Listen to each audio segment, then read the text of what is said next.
All right, we want to get back to the Twitter poll. We asked you a question earlier, just a short time ago, about who you believe will improve your daily commute. Let's look at the numbers. A little more interesting here and a little closer with this question. We have Doug Ford at 43%. He has so far led all of the Twitter polling. Again, not scientific. This is what is being discussed on Twitter right now. But Andrea Horwath came in a very close second at 38%. Kathleen Wynne trailing behind at 19%. We had 5,500 people vote in this. Okay, let's go to our last poll of the night. This is what we want to talk about now. We asked you before the debate started, who had your vote going into this debate? Right now, we want to ask, after watching this City Vote debate, who has your vote right now? We want to know if this has changed your mind. What you heard the candidates say today, did that change your mind? So let's activate this poll. This one will also be active for 10 minutes. Also interesting to note that the hashtag City Vote is actually trending worldwide. So keep that discussion going. Vote now at our poll at City News. You have 10 minutes. Welcome back to the Senator Restaurant. We have been having a very interesting conversation with this great panel on Facebook Live, and now we just want to do a little bit of a post-mortem. What do you guys think? Do you think that anybody came out the clear victor here, Desmond? I think Andrea Horwath probably came out the best and clearest. There weren't a lot of specifics tonight, but when she was specific, particularly, for example, on the question of opioid use and how to deal with that, she was very clear. She sounded convicted. She gave specific details about why she believed what she believed. We didn't hear a lot of that tonight, like, why do you believe what you believe? And when she did that, I thought she was much more effective than anybody else. Right. Actually. What about you, Jody Emery? Well, I heard a lot of topics discussed and that they would do something about it to make you happy, but not the real meat behind it. Like, the cover sounds good, but there's nothing in the book. What's behind that? And for me personally, I really like the positivity I saw from Andrea, that at least it's optimistic and hopeful and a smile, which is so good to see amongst all the arguing and yelling. But for me personally, I believe Doug Ford's talking points, his closing statements, those nice little sound bites, that resonates with me, but not with respect to a lot of the background behind it. And that, again, we have a lot of questions about how are you going to do these things? How are you going to give people their money back? How are you going to make sure there's more efficiency in spending? That's what I want to know. How do we keep more of the money that we're earning? How does government spend less of it in a wasteful way? And how do they prioritize spending to make more efficient choices? And if you don't have those details, can you actually believe them? No, we'll wait and see what they say in the next couple weeks, too. Murtaza Haider? I'm pleasantly surprised to see Andrea did really well. If I have to just look at the three people who spoke today in this debate, I think she had a good day, a good evening today. But at the same time, she also had some specifics. She picked up issues that resonate with the electorate. For example, the dental care. Nobody mentioned it. She did. So she mentioned buses. In the entire debate, they were just busy talking about subways and spending $190 billion of taxpayers' money, as Liberals are doing. But she was the one who said, no, buses are also important. In fact, buses are the reason why subways move. They can't move without them. So in terms of the way she carried herself, much more confident. She had the most to lose in the last election. And I think tonight was a good night for her. Well, we will also discuss if anybody's vote here could have been changed by this debate. We'll be back. All right, it's far cry from the start of the show at 5 o'clock when we had a huge crowd occupying all around the building. It's thinned out a little, but they're still enthusiastic. Everybody obviously having their own decisions on who may have won. Was there a knockout punch delivered? But nothing much has changed. Now he's just jumping in because they want to be in here. Hang on, I'm gonna wait. Come here a sec. You're from Ontario. You didn't watch the debate. You're not with any party. Who were you? Who would you vote for? Kathleen. Kathleen? Kathleen. Why is that? Because she's good. She's good. I like her. And he literally isn't. He just jumped in and grabbed a sign. He's not from here. But a lot of people we spoke to on the street, they're kind of iffy on who to vote for still. It's still much of a toss-up. With this still, it's still a long way to go. We've got a month, of course, before the election. And these guys have all decided their vote. We'll see what everybody else wants to do over the next month. All right, I'm joined now by John Stahl, who is the political specialist with 680 News. You've been analyzing politics. I'm not even going to say for how long, but you are a veteran analyst of politics. What did you make of this debate? Who was the winner? Who was the loser? Well, I think it was a great debate. I think Doug Ford was the winner. The loser was Kathleen Wynne. And Andrea Horvath, I thought, came in a very strong second. And although I think we could put Horvath as almost winning in the sense that if we're looking for who among these three were able to change any voter's mind who may have been undecided going in, I think she was able to do that on her performance. And the question is, can she steal Liberal voters for perhaps potential strategic voting? That is the key question between now and Election Day. There'll be a couple of more debates to go, and she needs to close that gap. But she's the only one that has the room to grow. I think Doug held on to his base. He wins because he was able to very successfully continue to hammer that Liberal record that is very hard to defend without saying something so ridiculously controversial that the whole media coverage and consequence of this debate is what he said out here instead of just his simple messaging. Friends, I guarantee you this, I promise you this, no detail, no trouble, just everything she's doing is wrong. She's looking after her cronies. It's very Ford-like in the presentation, and not as Trump-like as some might have thought. Right, as what he has been accused of being like. Now, I have to tell you that behind us, where the camera is, each of the leaders will be coming out momentarily, one at a time, to give us their perspective of how they did and how their opponents did. In the meantime, I was concerned initially about Doug Ford. I thought that he came across as very nervous, and it took him some time to warm up. In fact, I think in one of the debates, he didn't say a single word. Right, and he was actually more nervous before we went on the air than after the camera started to roll, because I could watch him in the room.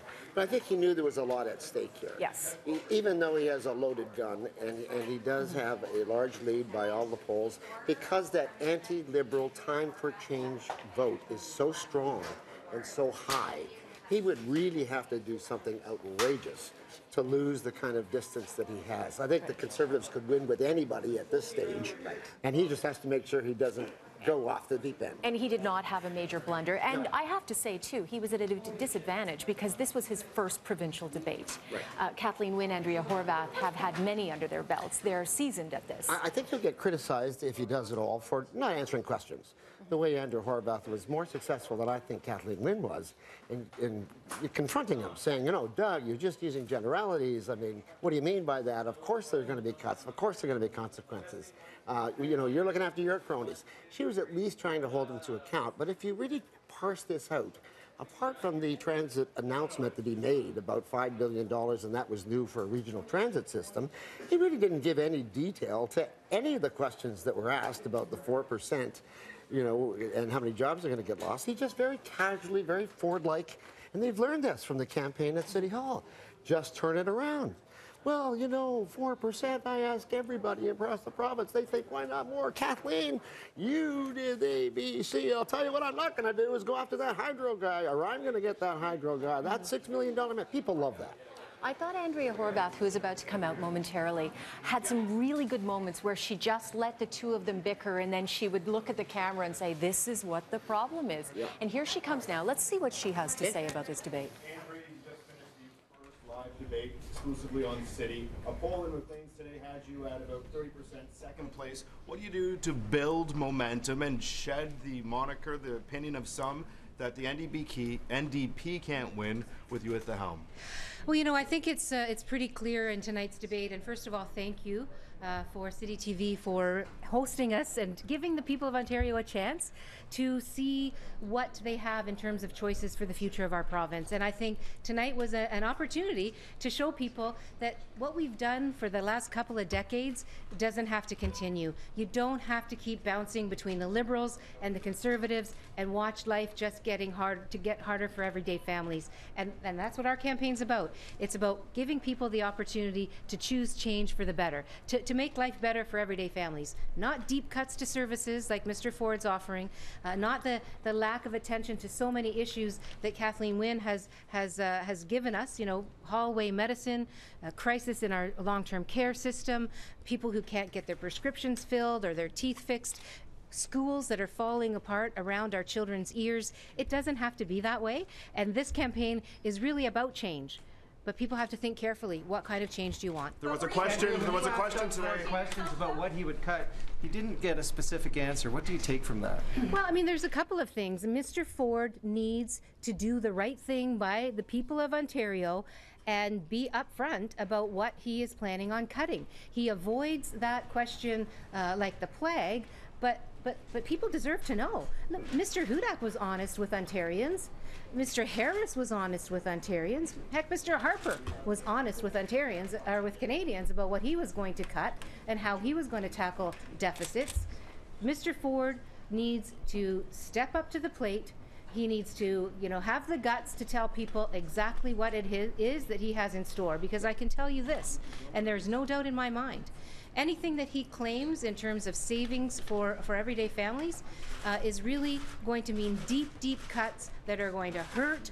They're going to be very painful and going to leave families in a much, much worse position. He's not even being truthful about his tax cut for low-income families. What he's saying is you won't get a raise, but you'll get a tax cut. But what he's leaving out is the fact that people will be better off with the $15 minimum wage than the tax cut that he's providing. And what he's not talking about is the fact that the biggest tax cuts that he's got in store are for the richest people in our province and the wealthiest corporations. And what I'm going to do that's different than that is I'm going to ask those same folks to donate a little bit more, to give a little bit more in taxes so that we can make sure that every person that needs a dental checkup and a filling can get that filling done, that our seniors can live with dignity in long-term care and not be in a situation where literally they have bed sores that fester to the point of going septic and ending up in hospital, and sometimes people don't even make it. That should not be happening in a province like Ontario in 2018. Andrea, several times during the debate, Ford basically seemed to check out. Like he just literally did not talk for significant chunks of it. What's your sense of what was going on there? Is it grasp of policy? What's happening? Well, I really don't know, and you're going to have an opportunity to ask Mr. Ford what his strategy was in that regard. But I believe that this debate and the ones that are upcoming are an opportunity to show the people of Ontario what your plans are. The last thing that we need in this province is someone sitting in the Premier's chair who is not honest and upfront about what their plans are. We've seen the disappointment in Kathleen Wynne and the Liberals because they bought one thing, they sold people one thing, and then when they formed government, something else completely occurred. That's why people are fed up with Kathleen Wynne and the Liberals. We don't need that to happen again with Mr. Ford. So I would hope that the next debate, he uses all of his airtime to explain to people exactly what he has in store. Thanks very much. Welcome back to the Senator Restaurant. We have some questions for our panel here. I want to know if you feel as though some topics, even if they were addressed, were not addressed to the degree that you would have liked to see, and maybe in general in the election, are we not seeing some issues that you feel like should be more front and center? There are two things that come to mind for me, neither of which got mentioned this evening. One is the issue of sexual assault and sexual harassment. It's been such a big issue in this country. It's been a huge issue among provincial politicians of all parties, and I find it shocking that the violence being done to women, particularly by people in office and in government, is not a conversation. The other thing I would love to hear more about over the course of this campaign, the child welfare system. Our province has the power to take children away from their families, and we know that that disproportionately affects poor people, Black people, Indigenous communities also. We know the history of residential schools. I think we should be talking about that, because when you have the power to take people's kids away from them, you're changing their whole lives. Those decisions really matter. And we're spending a lot of money on child welfare that could be going to help parents keep their families together. Mm-hmm.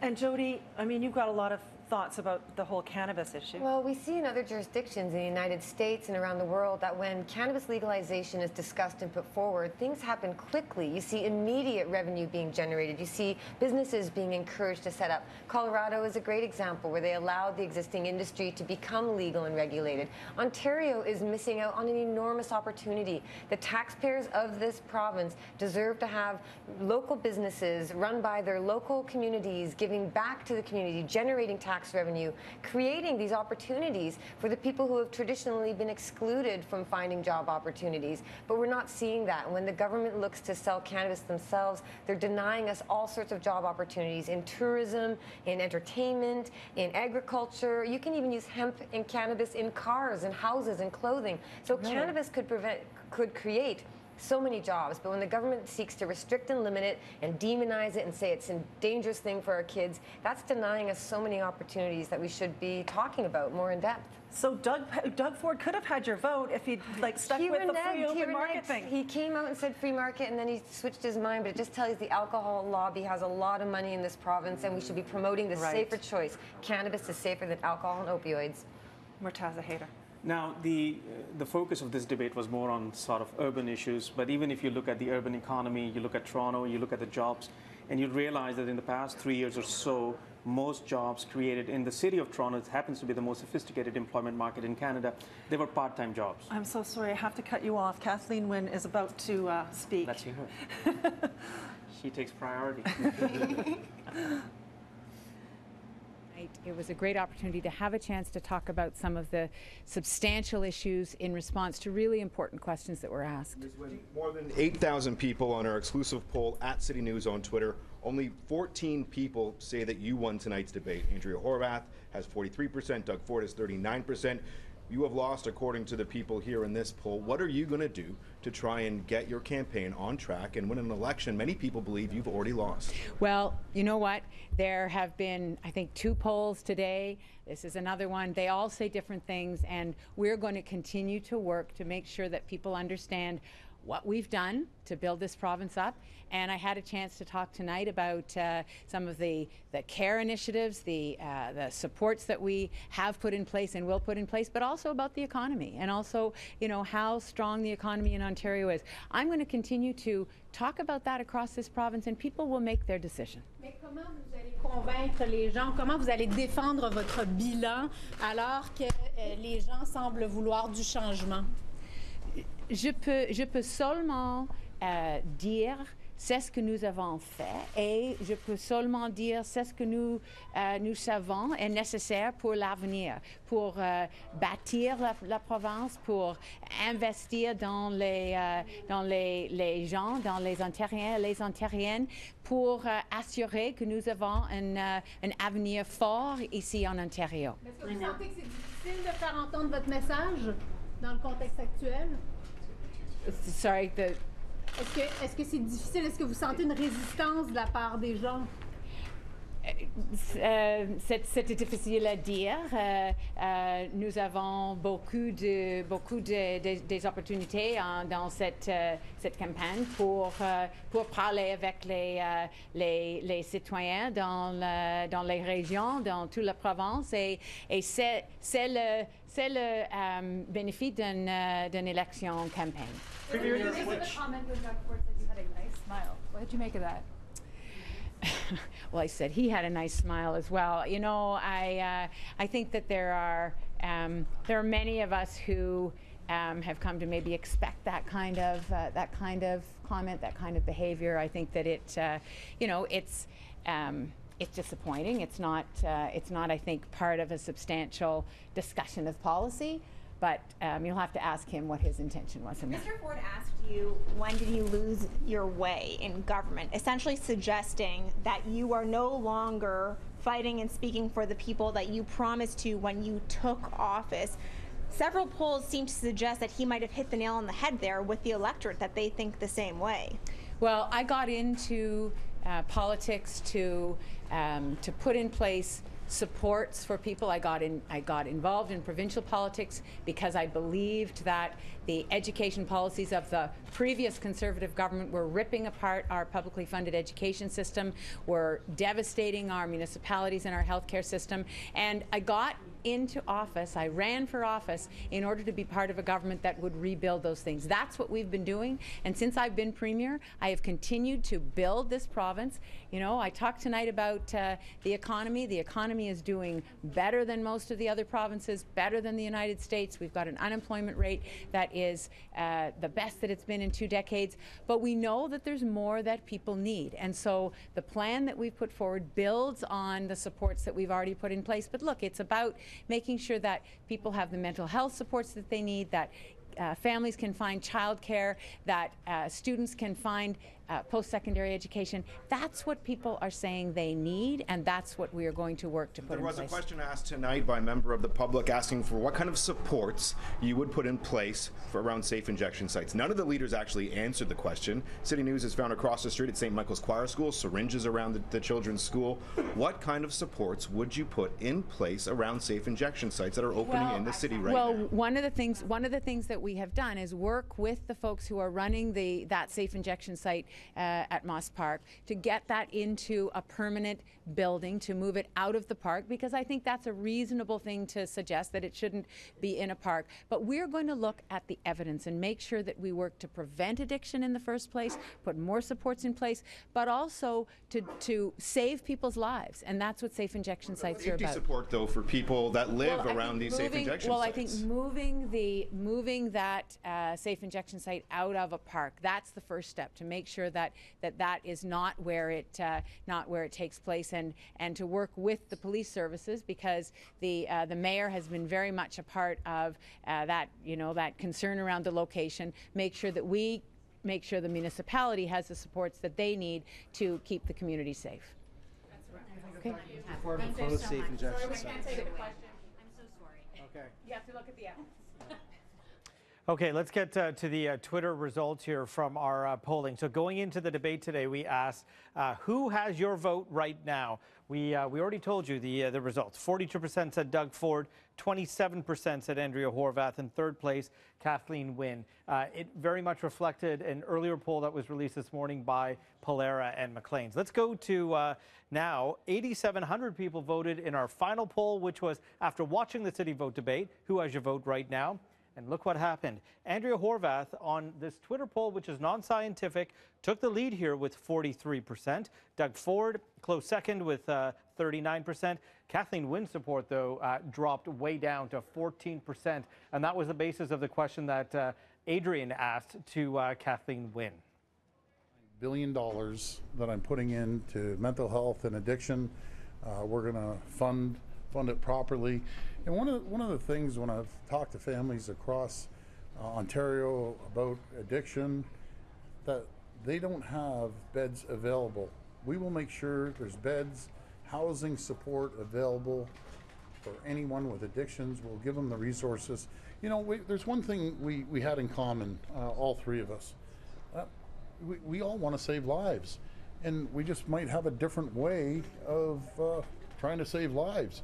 They believe in injection sites. I don't believe in injection sites. I believe in rehabilitation. I believe in making sure that the people have the support there and get off drugs. And that's my goal. Do you close them right away, though? Would you close injection sites right away?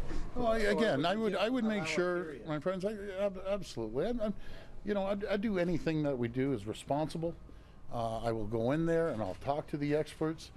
But what I will do, out of the $1.9 billion, I'm going to make sure we have proper funding for rehabilitation centers. Rehabilitation centers, in some cases, cost $1,000 a day.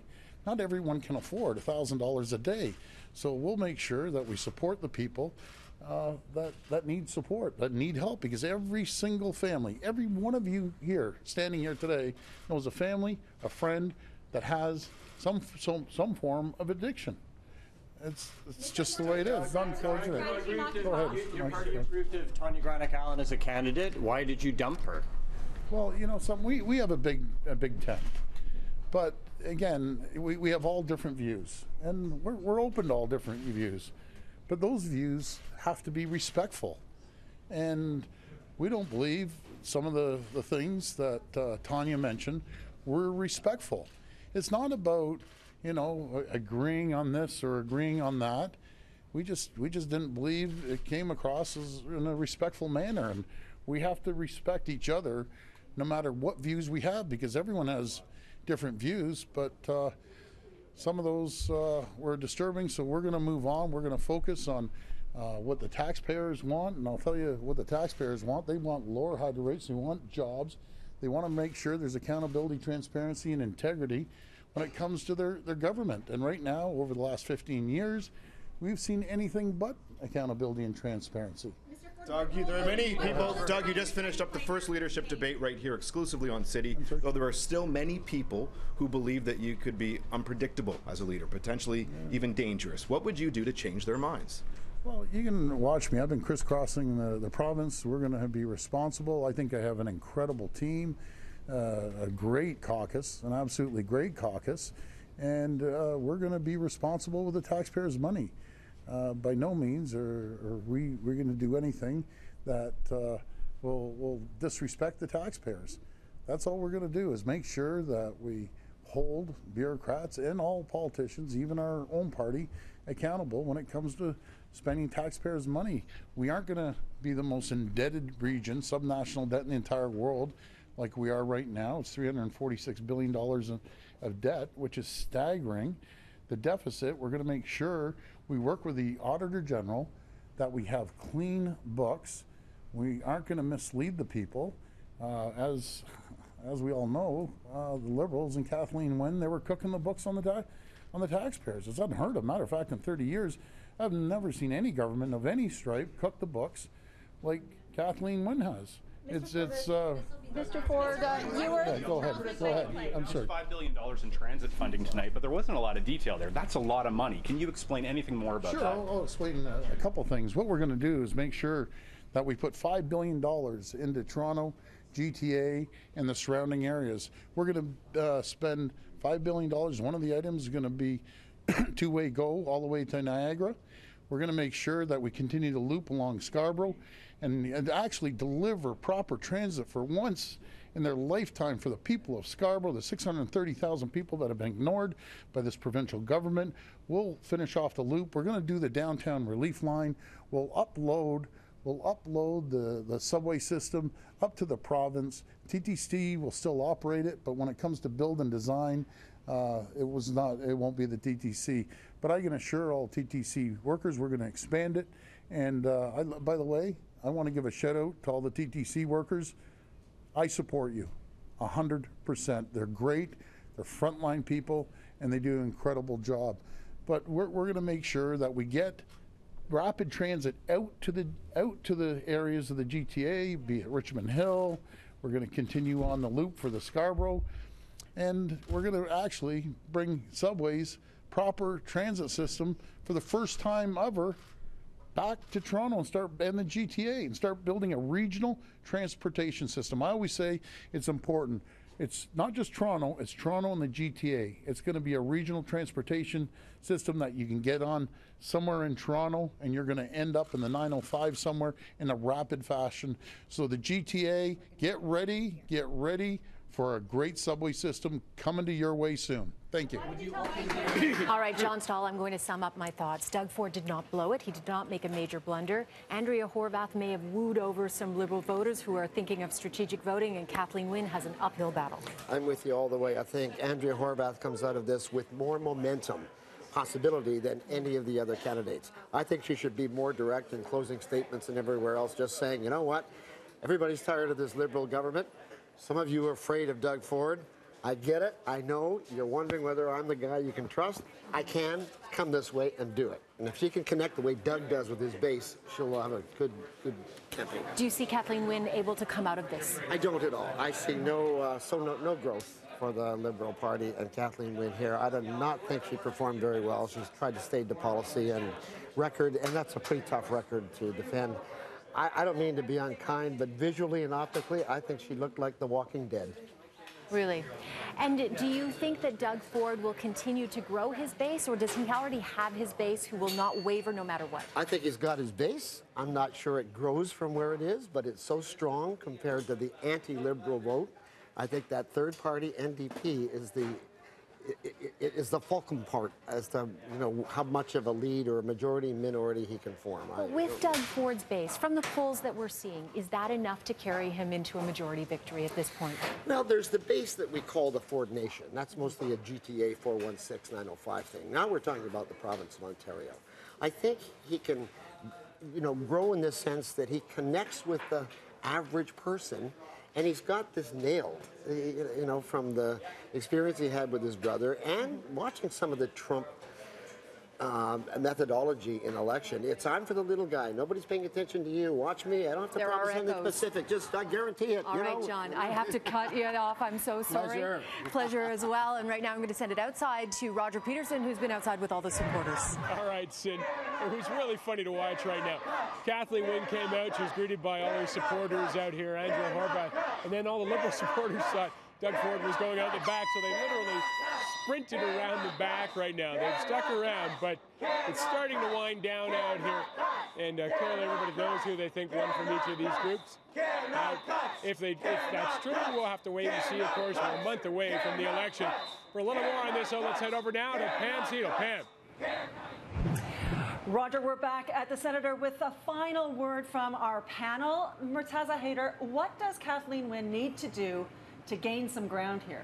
I think she can actually go back and look at transparency. Her government wasn't transparent. You could see the fights they were having with the journalists. Everything had to be sought from an access to information. That's not the right way to run the government. I think she can promise transparency going forward. This is one thing she desperately needs to build confidence. It's a question of confidence. Elections are won based on electorate's confidence in your abilities and your intentions, but the kind of secrecy and the kind of walls that they constructed between themselves, their governments, and the electorate, that hasn't helped. And I think going forward, if she promises and delivers on transparency, maybe there's some hope. Jody, do you think she has a hope? I don't see it at this point, unfortunately. It makes me laugh when she says, I hope people look at our record and look at what we've done. And I thought, maybe you don't want them to look, because it sounds like people aren't happy with that. But it is really great just to see people engaged, even people with signs out front. And it's so important to take part in the process, even when it's very disappointing and sometimes it feels like your vote doesn't matter or they lie or flip-flop. Getting engaged and being involved is so important. Join a party, have a meeting with your representative. That really makes a difference. Thank you, Jody. Desmond. In terms of the current government, I think they're stalled for momentum. It doesn't look like they want to take any risks in this election to say anything that could be controversial, but I think that works against you when you've had 15 years cumulatively as a party. Right. When you're not saying anything new, your only hope is that your opponents mess up, and that's what it seems like the Liberals are waiting for. I want to thank you all so much for being here tonight. It's been really interesting. Cynthia, back to you. And that is it for our City Vote debate. You'll find highlights at citynews.ca. And coming up at 11, were the questions answered? We'll hear from the Torontonians who asked the questions in our debate to see if they were satisfied with what they heard from the leaders. And if you missed seeing the debate in 360, you can go to our Facebook page and check it out for yourself. Thank you so much for watching. Good night.